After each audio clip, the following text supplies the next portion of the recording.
everybody, it's Debbie here and welcome back to my Crafty Den. Hi. I have a little short video today. It's a little tutorial and I am going to show you what I use these card and envelope sets for, the plain ones. Besides making a card for somebody and sending it out, this is what I do with these. So everybody's doing the flip books and I make flip books. I do paper bag flip books. I do all kinds of things, but I am going to use these ones today, the cream colored ones. Now I'll probably sit here and do them all when I'm done the video, but because I want to get some made up, but I'm going to use the cream ones. I've also hauled them in the craft, which I've already used some.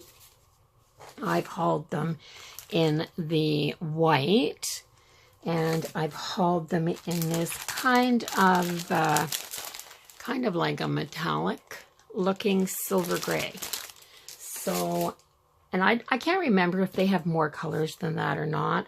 I've been picking them up at Dollar Tree and paying $1.25 for them.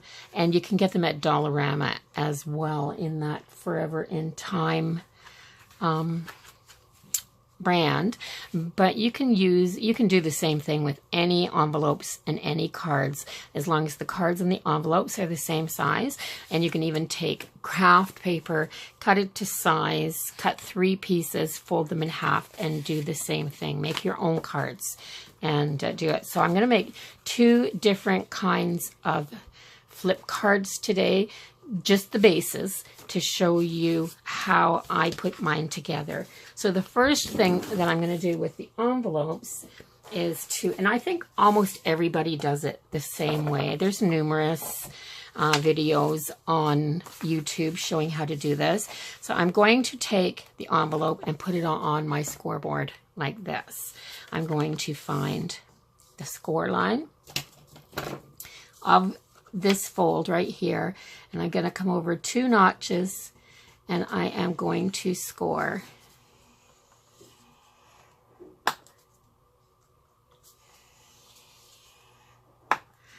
that, and then I'm going to fold it over and I'm going to crease it down with my bone folder, and that gives me a 1/4 inch gusset. Okay, and then I'm going to take the next one and I'm going to do the same thing.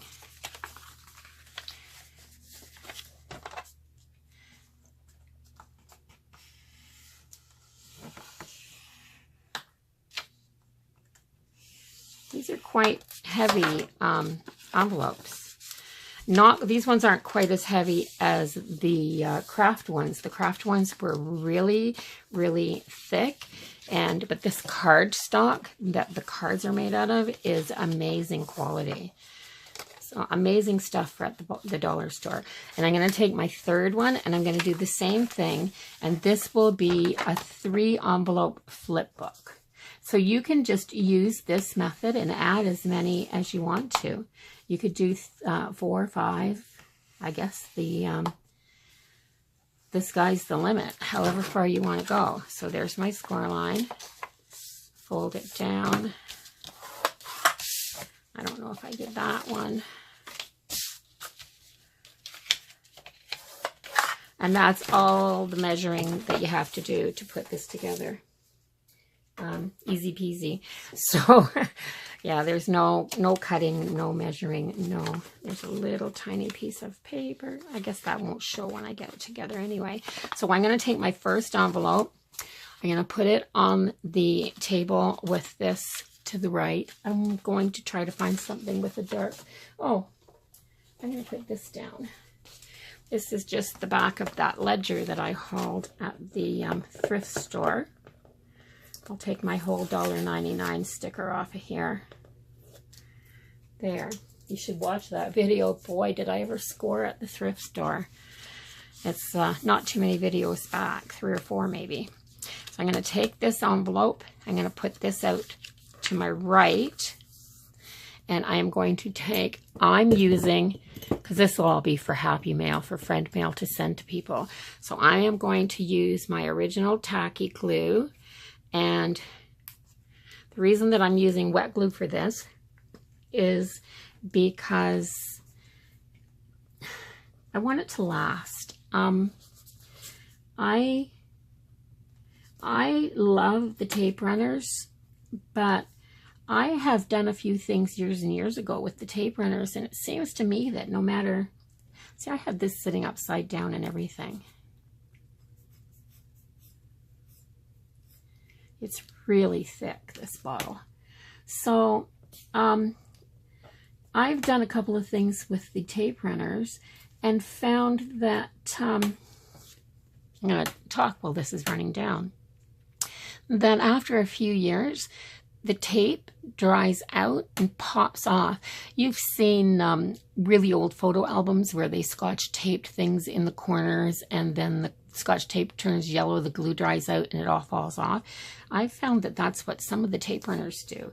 And because I'm never sure if I've got a good quality one or not, if I'm making something that I'm going to give to somebody else, do I want that to happen to them in a few years if they decide to put keepsakes in it or something?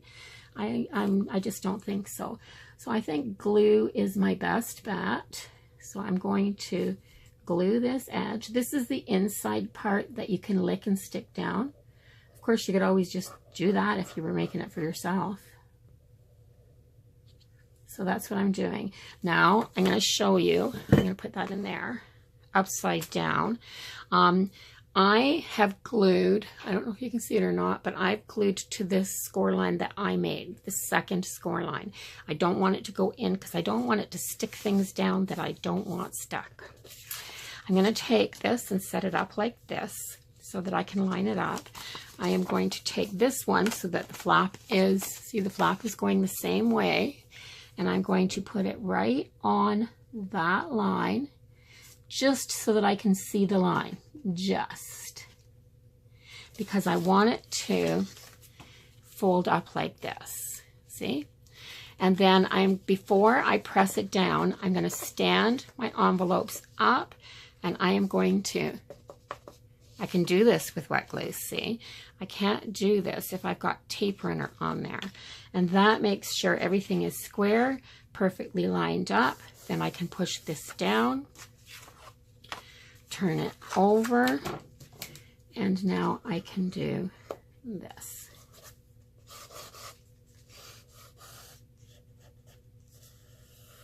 And this tacky glue sticks really quick. So that's done. It's not like other white glues. It's like almost instant glue.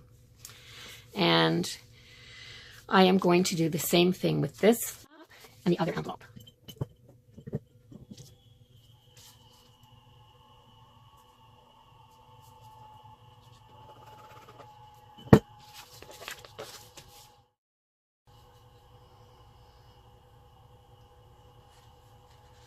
I'm going to set it down, but I'm not going to push it down. I'm going to close this up and close this up. And I'm going to make sure all three of them are square and lined up. I'm going to unfold them. Oh, I moved it. Darn. There. There. That should be good. Give it a little press down. Try that again. I just want to really make sure everything is square. There's nothing worse than getting it all put together and then opening it up and it's wonky. We don't want wonky.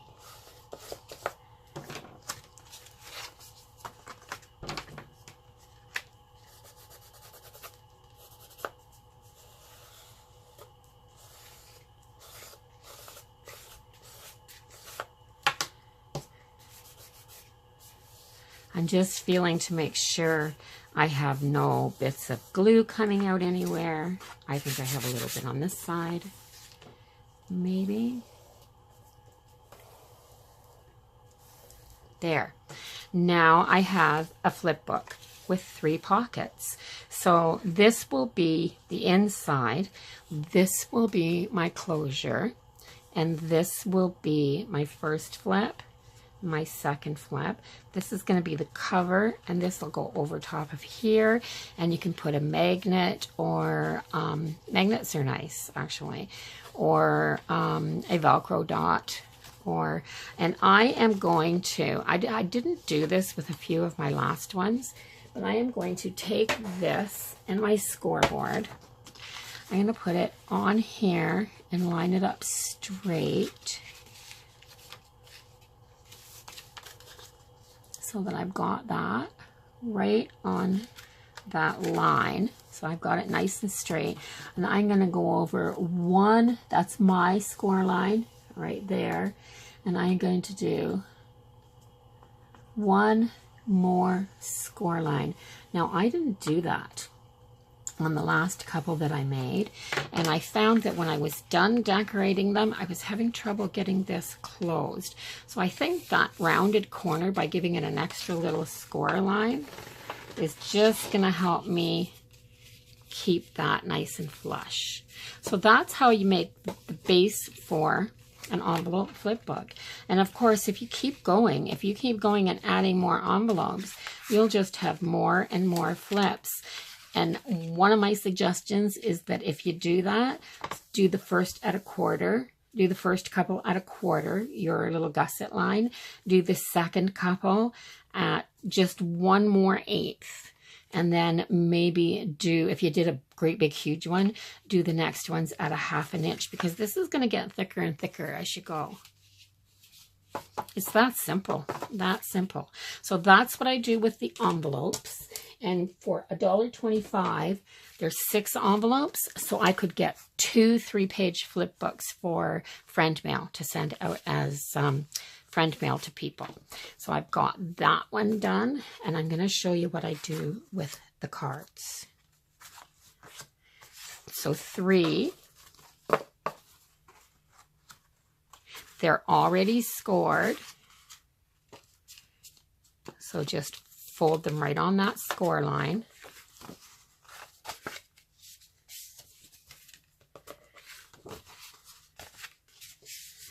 We're going to give them a nice press down. And this is the easiest way in the world to make yourself a book. It honestly is. So I'm going to take my glue out of my little, I've got it sitting in a mason jar here upside down. And I'm going to have my envelope opened up. I am going to turn the page. I am going to set my second one beside it like this. And I'm going to take the back of this one and the front of this one, and I'm going to put them together like this. So I'm going to put them down.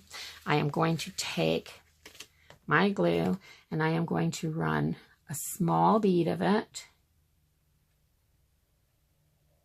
there, and a small bead down here, and a small bead here, just like that. And I'm not going to go down there. I am going to sit them side by side, just like this. Make sure they're lined up perfectly, and slap them together. That's it. See? That's it. And then I'm going to close this. I am going to take the second one, and I'm going to put back to back, and I am going to put the glue across here, down here, and across here. Just a straight bead like that. And then I'm going to stand both of these up. And because this has got height now, so I'm going to stand both of these up so that it's laying flat on top of my surface. I am going to line this up, and I am going to slap them together just like that. Now, while the glue is still wet, you can play with it. Push that back down onto your surface. This is your spine. See that? That's your spine. Push it back down onto the surface. Make sure, I'm getting a little bit of glue on there. Make sure everything is flat, and then rub that together. And that is it. That's your flip book. You've made a flip book. And what you've made, this one is a little bit different. What you've made is your cover, your first and second page, your third, fourth page, your fifth, sixth page, and your back.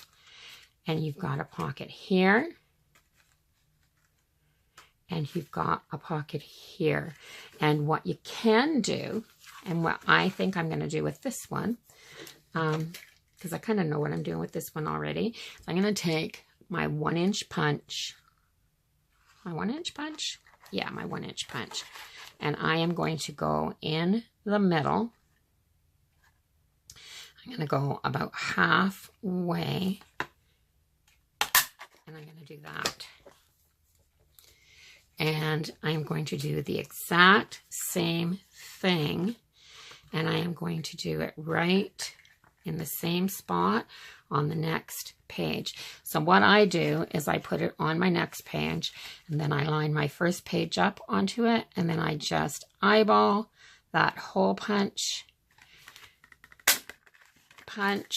and they're both right on. See? Right on. And then when I put something in here, or when you put, if you put photos in here or whatever you're going to keep in here, it's a simple task. Let's see if I can just find a little square of paper.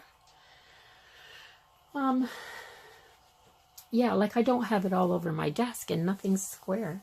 Here. I'll just fold this little piece in half.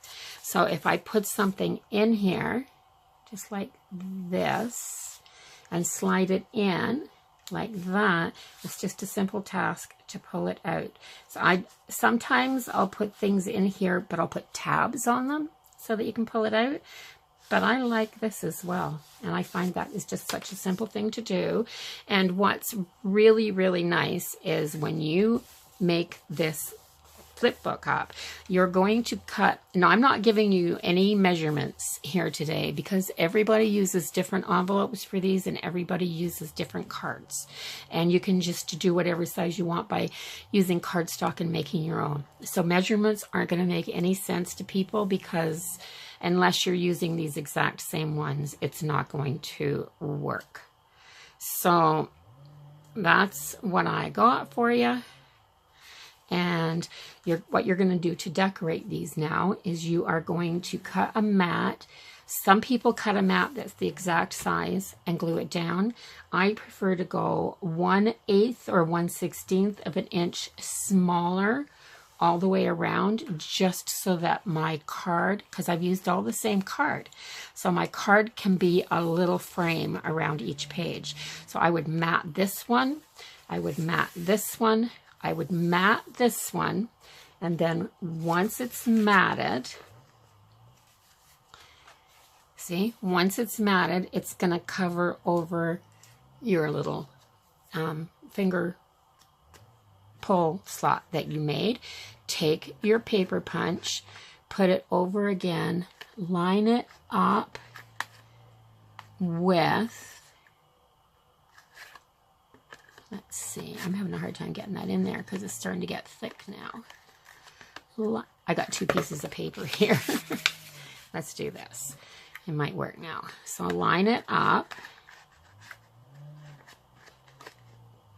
with your, there. Line it up with this and then just punch it. And I've got a square of paper here. I'm not going to punch it. But anyway, line your punch up with this. Now, this also looks good if you use a 2 or a 2.5 inch punch. And you can kind of pull it out a little bit. And you can take like a half or a quarter moon shape cut as well. So that's my second flip book. So out of one package for $1.25, you get 6 envelopes, you get 6 cards. You can make 4 flip books. You can make 2 of these, and you can make 2 of these. And then you can just get creative, pick a theme, don't pick a theme. Yeah. And what I think that these are really, really good for are holiday journals, teeny tiny little picture albums, a grandmother's brag book. So you could mat these, and then grandma could put pictures on here and then just have her extra photographs and stick them in the little pockets and have this in her purse. And when she gets with her friends, all she's got is one simple little brag book. And just imagine how much fun she'd have showing off her grandchildren. So thank you for watching, everybody. If you like these simple little tutorials where I'm just showing you how to do a base for something, comment below and let me know. So yeah, don't forget to share, like, subscribe, all that other business. And bye-bye for now. I will see you in the next video.